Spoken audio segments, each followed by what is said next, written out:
estar aquí reunidos ahora a punto de empezar este sermón. Vamos a continuar con el estudio sistemático de la carta a los romanos, y hoy día tenemos una lectura un poquito extensa, pero creo que va a ser mejor así leerlo todo de corrido. Son en total 29 versículos que los voy a leer yo aquí porque tengo la versión NBI. Ustedes deben tener varias versiones, me imagino, desde los lugares donde están. Si tienen la aplicación de la Biblia, sé que van a poder leer la misma versión que yo, pero si es que lo tienen en físico, ustedes van leyendo y yo aquí lo leo en voz alta. Es Romanos capítulo 14, todo el capítulo 14 y los 6 primeros versículos del capítulo 15. Y hablaremos acerca de la libertad de conciencia. Amén. Vamos a orar para que el Señor sea quien nos guíe en esta mañana. Oremos. Padre eterno, te damos gracias por tu misericordia. Gracias, Señor, por el amor que nos tienes al reunirnos en esta mañana aquí donde tenemos, Señor, la celebración de la victoria que tuviste, Señor Jesucristo, sobre la muerte. El día que resucitaste, Señor, para garantizarnos de que tendremos esperanza de vida eterna en ti. Ayúdanos, Señor, para que en esta esperanza también podamos gozar de la libertad que nos trae conocer la verdad. Ayúdanos, Señor, porque el camino a este conocimiento es difícil, es amplio, es bastante largo, Señor. Pero cada día que gozamos de esta libertad, Señor, disfrutamos más en ti, Señor, que nos has permitido conocerte verdaderamente. Ayuda a los que están, Señor, en las sillas, Señor, escuchando, que tu Santo Espíritu trabaje en sus corazones para que puedan entender estas palabras, Señor. Y de igual manera, ayúdame, Señor, para poder hablar con fidelidad. Gracias te doy, Padre eterno, en el nombre de Jesucristo. Amén. Es para nosotros bastante emocionante poder decir que tenemos el avance del capítulo 14 y la primera parte del capítulo 15 de Romanos. Como siempre le recalcamos, Gracia Urbana ha tenido más de un intento fallido de terminar la carta a los romanos. Y desde lejos este año hemos superado todas aquellos intentos, ya que nunca hemos pasado del capítulo 6. Pero gracias a Dios, ahora en esta ocasión estamos ya en el capítulo 14. Voy a darle lectura así de corrido para luego poder tomar algunos puntos dentro de este pasaje tan amplio pero tan importante a la vez para la práctica de nuestra vida cristiana. Amén. Capítulo 14. Reciban al que es débil en la fe, pero no para entrar en discusiones. A algunos su fe les permite comer de todo, pero hay quienes son débiles en la fe y solo comen verduras o legumbres. El que come de todo no debe menospreciar al que no come ciertas cosas, y el que no come de todo no debe condenar al que lo hace, pues Dios lo ha aceptado. ¿Quién eres tú para juzgar al siervo de otro? Que se mantenga en pie o que caiga es asunto de su propio Señor, y se mantendrá en pie, porque el Señor tiene poder para sostenerlo. Hay quien considera que un día tiene más importancia que otro, pero hay quien considera iguales todos los días. Cada uno debe estar firme en sus propias opiniones. El que da importancia especial a cierto día lo hace para el Señor. El que come de todo, come para el Señor, y lo demuestra dándole gracias a Dios. Y el que no come para el Señor se abstiene y también da gracias a Dios. Porque ninguno de nosotros vive para sí mismo, ni tampoco muere para sí mismo. Si vivimos, para el Señor vivimos, y si morimos, para el Señor morimos. Así pues, sea que vivamos o que muramos, del Señor somos. Para esto mismo murió Cristo y volvió a vivir, para ser Señor tanto de los que han muerto como de los que aún viven. Tú entonces, ¿por qué juzgas a tu hermano? ¿O tú, por qué lo menosprecias? Todos tendremos que comparecer ante el tribunal de Dios. Está escrito: tan cierto como que yo vivo, dice el Señor, ante mí se doblará toda rodilla y toda lengua confesará a Dios. Así que cada uno de nosotros tendrá que dar cuenta de sí a Dios. Por tanto, dejemos de juzgarnos unos a otros, más bien, propónganse no poner tropiezo ni obstáculo al hermano. Yo de mi parte estoy plenamente convencido en el Señor Jesús de que no hay nada impuro en sí mismo. Si algo es impuro, lo es solamente para quien así lo considere. Ahora bien, si tu hermano se angustia por causa de lo que comes, ya no te comportas con amor. No destruyas por causa de la comida al hermano por quien Cristo murió. En una palabra, no den lugar a que se hable mal del bien que ustedes practican. Porque el reino de Dios no es cuestión de comida o bebida, sino de justicia, paz y alegría en el Espíritu Santo. El que esforcémonos en educación. No destruyas la obra de Dios por causa de la comida. Todo alimento es puro. Lo malo es hacer tropezar a otros por lo que uno come. Más vale no comer carne ni beber vino, ni hacer nada que haga caer a tu hermano. Así que la convicción que tengas tú al respecto, manténla como algo entre Dios y tú.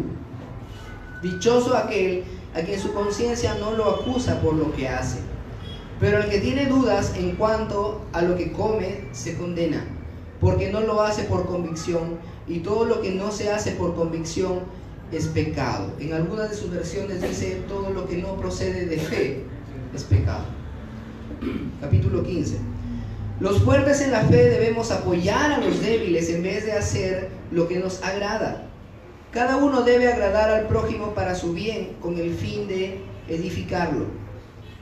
Porque ni siquiera Cristo se agradó a sí mismo, sino que, como está escrito, sobre mí han recaído los insultos de tus detractores. De hecho, todo lo que se escribió en el pasado se escribió para enseñarnos, a fin de que, alentados por la Escritura, perseveremos en mantener nuestra esperanza. Que el Dios que infunde aliento y perseverancia les conceda vivir juntos en armonía conforme al ejemplo de Cristo Jesús, para que con un solo corazón y una sola voz glorifiquen al Dios y Padre de nuestro Señor Jesucristo. Amén. Les dije que la lectura era amplia, ¿verdad? Ahora pueden respirar. De toda esta lectura vamos a mencionar 6 puntos en total, que creo que podríamos sacar muchos más, pero vamos a hablar tan solo de 6 de esos puntos que es necesario que comprendamos para salir de esta mañana con una carga menos que se va a abandonar en esta sala. Primero, ¿quiénes son el débil y el fuerte en la fe? Verso 2, verso 5 y verso 6. ¿Quién es el débil y quién es el fuerte en la fe? Nosotros normalmente aquí en Gracia Urbana preferimos usar el término ¿quién es el débil o fuerte de conciencia? ¿Sí? Nosotros preferimos utilizar el término conciencia, para que no vayan a pensar algunos que al decirle débil en la fe le estamos diciendo que no tiene fe o cosas así. Sin embargo, cuando el texto les dice débil en la fe, se entiende que es necesario para muchos que están en esa condición que se vayan fortaleciendo en sus conciencias hasta que sean todos nivelados. ¿A qué me refiero? En el contexto que se escribe esta carta, recuerden de que muchos de los creyentes venían heredando el judaísmo, ¿verdad? Y dentro del judaísmo habían reglas estrictas acerca de lo que debes comer, lo que no debes comer, las fiestas que tienes que guardar, los días que tienes que guardar, ¿no? La fiesta de los panes sin levadura, ¿no? La fiesta de Sukkot, de los tabernáculos, ¿no? La fiesta de la cosecha, las lunas nuevas, los días de reposo en el sábado, considerando que la iglesia desde ya se reunía el domingo y no el sábado. Para muchos de los judíos que se habían convertido al cristianismo, les era muy difícil abandonar todas estas cosas que ellos habían aprendido desde pequeños. En cambio, los que se habían convertido del paganismo al cristianismo no tenían esta carga de costumbres y ellos podían vivir una libertad cristiana mucho más amplia de lo que lo hacían los judíos. Inclusive ustedes van a ver en otra de las cartas un relato acerca de lo que hacía el mismo apóstol Pedro. ¿Qué es lo que hacía Pedro? Cuando estaba en una comunidad con gentiles, comía de todo, ¿no? Y estaba ahí bien contento. Pero cuando venían judíos, él como que se apartaba, yo no los conozco, ¿no? Y se iba con los judíos y su comportamiento como que era un poquito diferente. Entonces se ganó una reprensión del mismo apóstol Pablo, ¿no? Hipócrita le puso cara, ¿no? Y desde aquí en adelante, digamos de que Pedro pudo corregir también ese detalle, porque inclusive dice que hasta los mismos amigos de Pablo como Bernabé también comenzaban a hacer lo mismo que Pedro, porque era Pedro, ¿no? El apóstol. Si Pedro lo hace así, creo que está bien y yo también lo hago, pero el mismo Pablo tuvo que encargarse de encarar a Pedro. Y muchas veces nosotros ahora, trayendo todas estas comparaciones a nuestro entorno, tenemos o estamos posicionados en uno de los dos bandos. Por un lado, algunos crecimos en otras iglesias demasiado estrictas con algunos modos, y otros por otro lado nunca tuvieron restricciones, así que no han venido con una carga. Cuando vienen, por ejemplo aquí, ¿no? Mencionando ya algo más personal, el nombre de Gracia Urbana, donde saben que nosotros no estamos imponiendo reglas que no se encuentren en las escrituras, a muchos aún les cuesta, ¿verdad? Y yo lo puedo decir como testimonio personal, porque yo también era así. Por ejemplo, conversando con mi esposa, en una ocasión le dije, nosotros hemos empezado la universidad el mismo año y quizás nos hemos cruzado, no lo sé, porque recién le he conocido en el 2015, pero conversando le dije, si yo te hubiera conocido en ese tiempo, ni me hubiera fijado en ti, ni tú en mí, porque en ese tiempo, con una mentalidad legalista, y lo digo aunque se esté transmitiendo en vivo, yo aún pensaba en el hecho de casarme con una hermana que no se pintaba, que no usaba ningún tipo de aretes, que no usaba pantalón, ¿no? Que usaba solamente faldas o vestidos. Y creo que hay muchos aquí presentes que en un momento también han tenido ese tipo de ideas. En mi casa, de hecho, ninguna de las mujeres de mi casa usa aretes, ¿no? Mi mamá ya se resignó a que mi hijita va a tener aretes. Pero ese es como para poner un ejemplo de cómo es que en la actualidad nosotros entendemos a alguien que todavía tiene una conciencia débil, ¿sí?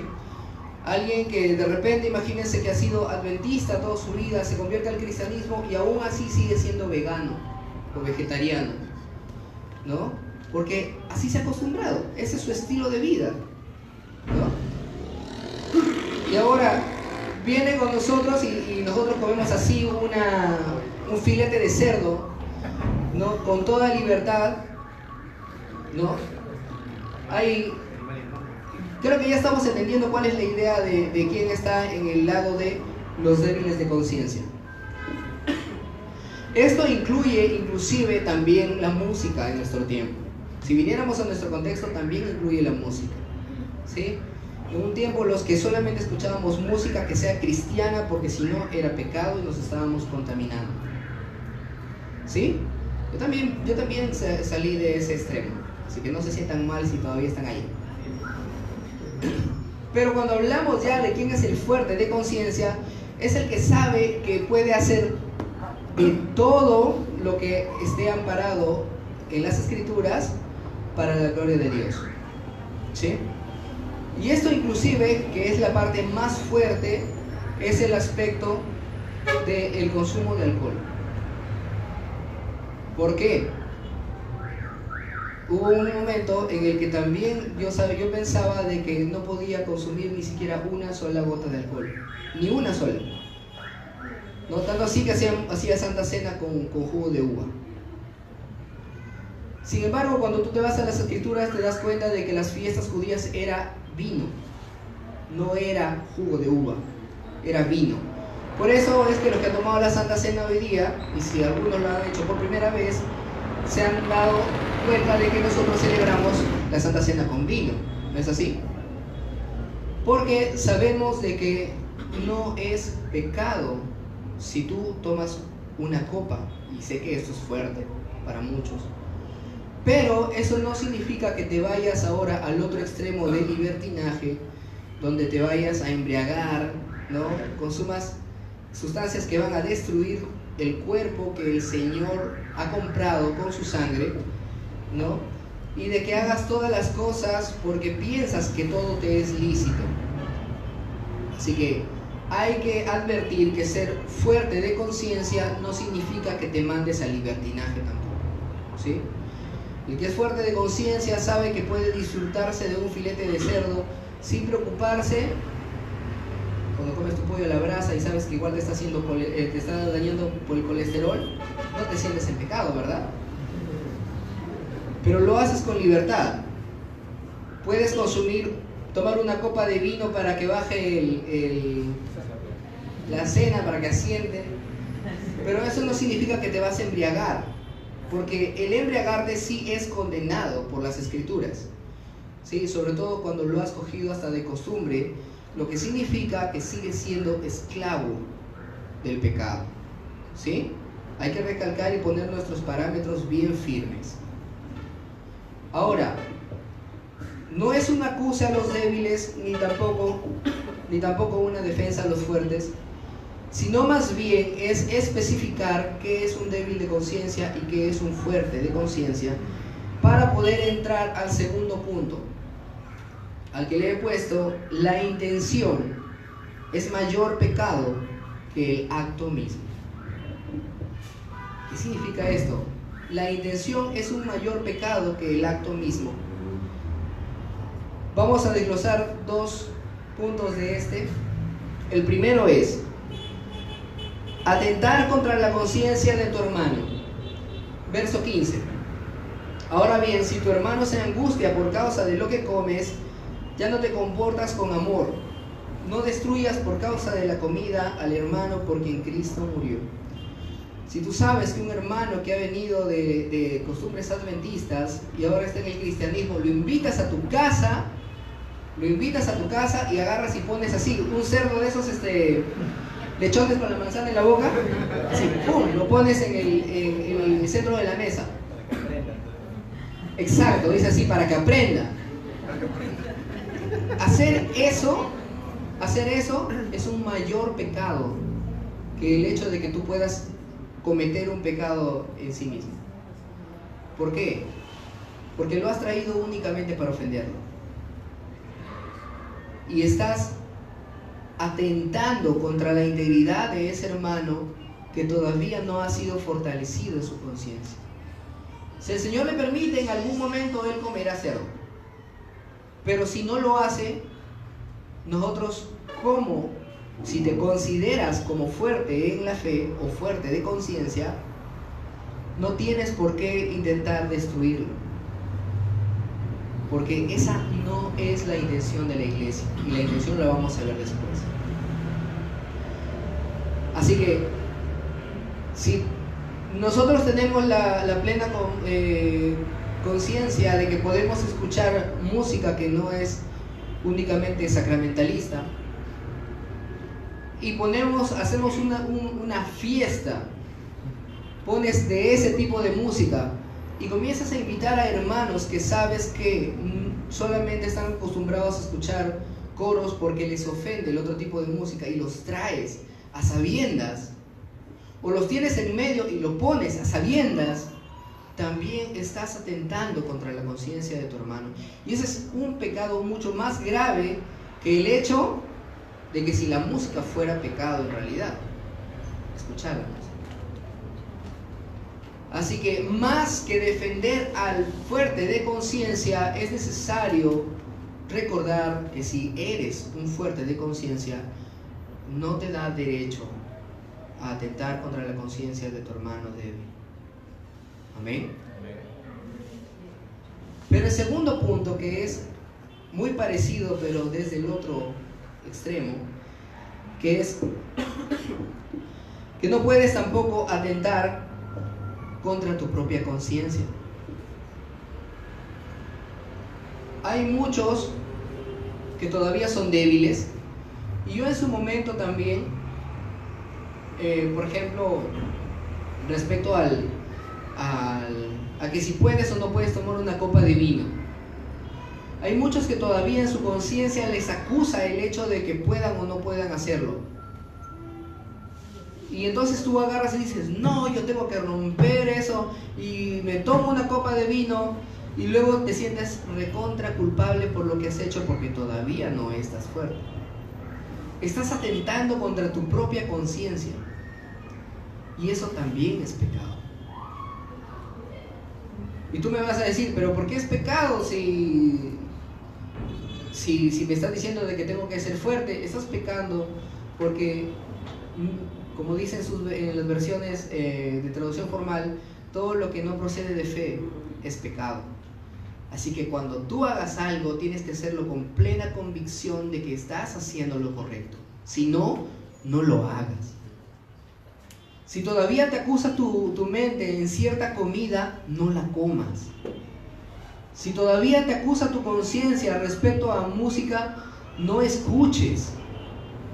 Y en cualquier área de tu vida que tu conciencia todavía te acuse, obedece a esa conciencia que el mismo Señor te ha colocado.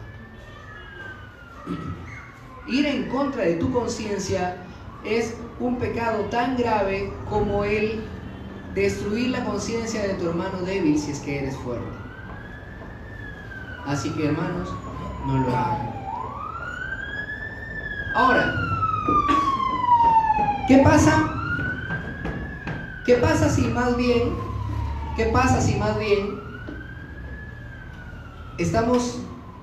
ya hemos acusado acerca de los fuertes destruyendo a los débiles? Pero ¿qué pasa si eres débil y por el contrario tú quieres reprimir a tu hermano fuerte? También sucede. Y aquí vamos a diferenciar un punto, hermanos, entre ser conservador y ser legalista. ¿Sí? Hoy día quiero que vayamos con un concepto bien claro entre la diferencia de ser conservador y ser legalista. A pesar de que ya puedo decir con total tranquilidad, como le decía a mi esposa, ya sabemos cómo hacemos los cumpleaños aquí en Gracia Urbana. Le digo, si hacen algo por mi cumpleaños, ya sabes qué canciones incluir en mi playlist. No puede faltar los soundtracks de Guardianes de la Galaxia. ¿Qué sabía? Sin embargo, hubo un momento en el que no hacía eso. Y ahora imagínense, ¿no? Aquí en Gracia Urbana, uno de los más conservadores, y el pastor puede dar fe de eso, uno de los más conservadores soy yo. Así es. Pero ser conservador no significa que te vayas al extremo del legalismo. Ahora, ¿cuál es la diferencia? Es muy sencillo. Cuando eres conservador hay algunas cosas que conservas. Algunas cosas que no haces todavía porque no has concretado tu camino a la libertad de conciencia. Pero ser legalista es querer que ese mismo estándar que tú estás guardando lo guarden todos tus hermanos. Si no, son unos pecadores.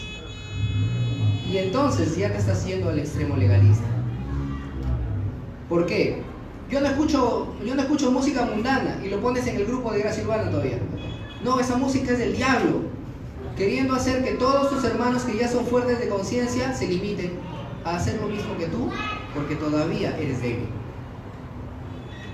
O si no, agarras y le escribes todavía a Karencita y le dices: Karencita, por favor, tú eres la diaconisa, en la Santa Cena no debes permitir que se haga con vino, tiene que ser jugo de uva. ¿Por qué? Porque todavía eres débil de conciencia y quieres obligar a todos tus hermanos a que participen en lo mismo que tú. ¿Y ven que recae en lo mismo que cuando eres fuerte quieres destruir la conciencia de los débiles? Pero ahora, siendo débil, quieres reprimir a los fuertes. Y eso también es pecado, porque eso es legalismo.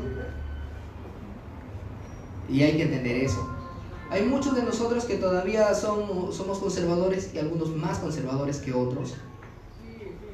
Conservadores en un área determinada diferente a la de tu hermano. Por ejemplo, algunos de repente no bailamos porque no hemos tenido costumbre de hacerlo. Otros de repente todavía no toman licor ni una sola gota. Otros no comen carne. Entonces cada uno tiene un área de conservadurismo. Pero que las leyes que tú te estás poniendo sean para ti. Si es que no son las leyes estrictas que están en la Biblia, deben guardarse únicamente para ti. Precisamente eso es también lo que nos dice el texto acerca de que las convicciones que tengas tú al respecto, manténla como algo entre Dios y tú. Amén. Como algo entre Dios y tú. Y eso va por ambos lados, ¿ah? Si eres fuerte, que tu fortaleza sea entre Dios y tú y no intentes destruir al débil. Y si eres débil, que tu debilidad sea entre Dios y tú y no intentes reprimir al fuerte. Amén. Ahora, eso nos debe llevar a ver que hay una gran diferencia entre juicio de conciencia y juicio de actos. ¿Por qué? Cuando tú dices: el hermano está escuchando música mundana, estás entrando en un juicio. Consciente o inconscientemente estás juzgando a tu hermano. Él es así, baila como trompo. Entonces, sea consciente o inconscientemente, tú estás juzgando a tu hermano. Pero, ¿estás juzgándolo por un acto de pecado o por un tema de conciencia? ¿Qué dicen, hermanos? Quisiera escucharlos en esta mañana. ¿Es un acto de pecado o es solamente un asunto de conciencia? Amén. Entonces, lo que te prohíbe las escrituras en este capítulo es de que tú juzgues a tu hermano por un asunto de conciencia. Porque si no, algunos se van y dicen: no, pero entonces yo no puedo juzgar a mi hermano, y lo ves que está en pecado y alguien reprende, ¿no? Y dice, pero como cuando hablamos acerca de iglesias que le roban a los asistentes, ¿no? Y decimos: es un ladrón. Y dice: no juzgues al varón de Dios. ¿Quién eres tú para juzgarlo? Solo Jesús puede juzgar. ¿Qué haría Jesús en tu lugar? ¿No? Agarra un látigo, ¿no? Y lo bota. Eso es lo que haría. Entonces aquí viene a tallar, hermanos, la diferencia entre un juicio de conciencia y un juicio por un acto de pecado. Y vamos al Evangelio de Juan, capítulo 7, 24, que es un versículo muy conocido que dice: no juzgues según las apariencias, sino más bien juzga con un juicio justo. Amén. Y si nos vamos a otro pasaje donde dice: si ves que tu hermano está en pecado, ve y habla con él, si se arrepintiere habrás ganado a tu hermano. Y si vieras a los mismos apóstoles diciendo: hijitos míos, estas cosas les escribo para que no pequen. Entonces te das cuenta que cuando hablamos de un juicio por un acto de pecado, sí nos autoriza las escrituras a proceder. Pero hay un debido orden, ¿verdad? Primero tú con tu hermano, si no se arrepiente, con 2 o 3 testigos más. Si no se arrepiente, entonces con los líderes de la iglesia. Y si no se arrepiente, excomunión. Amén. Entonces hay un orden debido cuando se trata de un acto de pecado y es necesario entrar a un juicio. Pero la prohibición concreta en este capítulo es acerca de los juicios de conciencia. Amén. ¿Y por qué te prohíbe el apóstol Pablo hacer un juicio de conciencia a tus hermanos? Por el siguiente punto: todo el juicio es de Cristo. Amén. Versos del 8 al 12 dice: si vivimos, para el Señor vivimos. Si morimos, para el Señor morimos. Así pues, sea que vivamos o que muramos, del Señor somos. Gracias. Para esto mismo murió Cristo y volvió a vivir, para ser Señor tanto de los que han muerto como de los que aún viven. Tú entonces, ¿por qué juzgas a tu hermano? ¿O tú, por qué lo menosprecias? Todos tendremos que comparecer ante el tribunal de Dios. Si tú le das una primera leída, parece que no se entiende, ¿no? O sea, no entiendo, Pablo. Me estás hablando de la libertad de conciencia. Y luego de pronto me dices que todos vamos a comparecer ante el tribunal de Cristo. ¿Qué quieres decir? ¿Que los débiles van a dar cuenta de sus actos por ser débiles? No. Sino más bien de que a ti no te corresponde juzgar la conciencia de tu hermano. Porque todo juicio está en las manos del Señor. Y Él no te ha delegado el juzgar a tu hermano, seas débil o seas fuerte. No te corresponde juzgar la conciencia de tu hermano. Amén. Y más aún si nos vamos al capítulo 8 de la misma carta a los Romanos, en los versos 33 y 34. ¿Alguien que me ayude con esa lectura?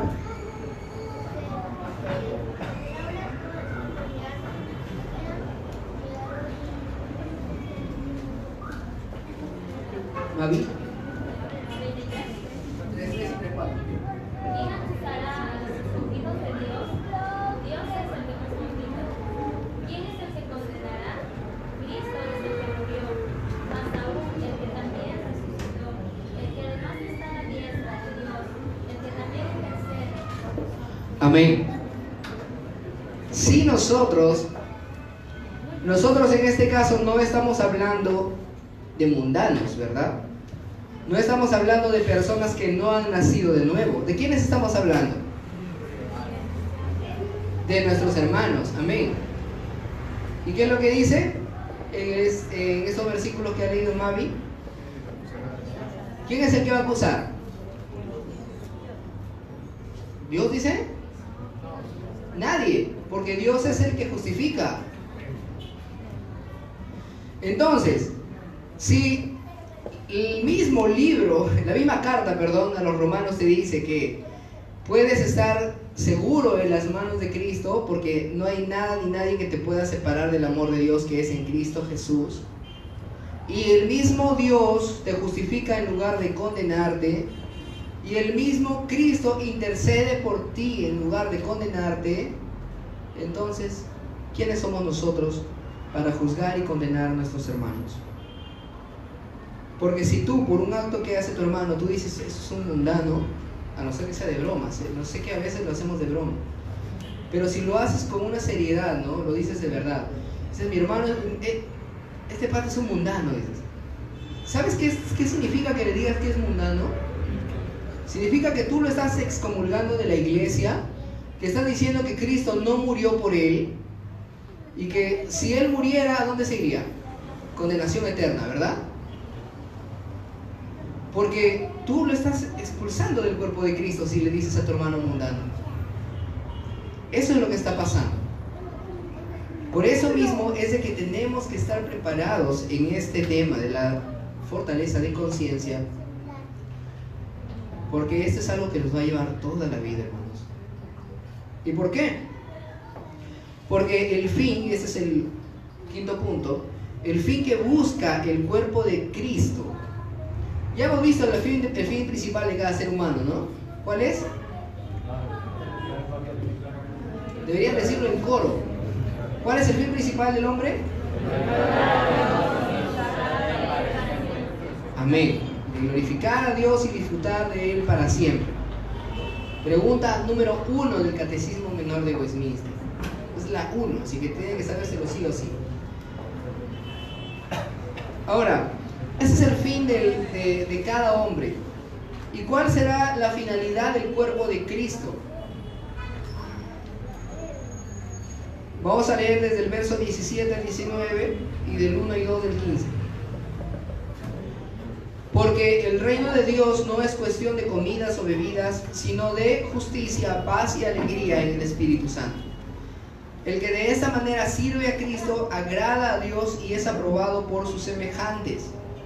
Por lo tanto, esforcémonos por promover todo lo que conduzca a la paz y a la mutua edificación. Verso 1 y 2 del 15. Los fuertes en la fe debemos apoyar a los débiles en vez de hacer lo que nos agrada. Cada uno debe agradar al prójimo para su bien con el fin de edificarlo. Amén. Entonces, cuando hablamos del cuerpo de Cristo, nuestra intención es de que todos seamos edificados en Cristo. Amén.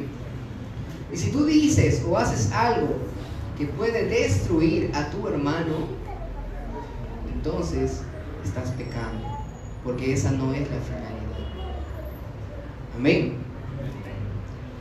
Cuando inclusive habla acerca de los dones espirituales, aunque algunos, y esto lo vamos a ver en las clases de los miércoles durante las próximas 3 semanas, pero algunos consideran a veces de que el don que tú tienes es como que te hace un superhombre, ¿no? Eres superior a los otros que no tienen dones. Pero la finalidad incluso de esos mismos dones dice que es también para la edificación del cuerpo. Entonces, todo lo que el Señor te da, tu talento, tu libertad de conciencia, tu facilidad de palabras, debe ser para buscar la edificación de los demás. De igual manera, aún tu forma de ser introvertida, para algunos que dicen, no, yo no quiero estar al frente, yo mejor limpio. El Señor te ha dado don de servicio. Y aún ese don también debe ser para la edificación del cuerpo de Cristo. Amén. No buscando nuestros propios intereses, sino pensando en los demás. Amén. Como último punto, viviendo nuestra libertad cristiana, conoceréis la verdad y la verdad os hará libres. No solamente habla acerca de tu libertad del pecado, sino también habla de tu libertad a lo largo de tu vida cristiana. Si viniste de lugares donde te imponían una serie de reglas, compara con las Escrituras, si es que lo que te decían era de acuerdo a ellas o no. Si lo que te enseñaron no está de acuerdo a las Escrituras, por más que hayas vivido 30 años en ese lugar, no te sometas a lo que la Biblia no te está mandando a hacer. Y vive una libertad en Cristo. Amén. Una verdadera libertad. No un libertinaje. No un libertinaje. Amén. Ya de libertinaje vamos a hablar en otra ocasión. Pero hoy día, para concluir precisamente el tema de la libertad de conciencia, yo deseo, hermano, y lo digo como un testimonio personal, de alguien que también vino lleno de reglas y cosas en la cabeza. Hermano, yo te lo puedo decir, no hay nada tan satisfactorio y no vas a sentir tanta paz que cuando tienes una verdadera libertad en Cristo. Y que sabes que lo que haces, lo haces para la gloria de Dios y no tienes por qué cohibirte en algunas cosas que antes hacías, o no hacías, mejor dicho, porque pensabas que estaban mal, sino que ahora puedes realmente disfrutar de la gracia plena de Jesucristo, una gracia que llega a ti por medio de su Espíritu Santo. Amén. Oremos. Padre Santo, gracias te damos porque nos ayudas y nos enseñas a que somos libres por medio de Jesucristo. Gracias porque nos has concedido, Señor, una plena libertad, porque nos concede, Señor, crecer en ti cada día, y porque en realidad si tú no nos hubieras llamado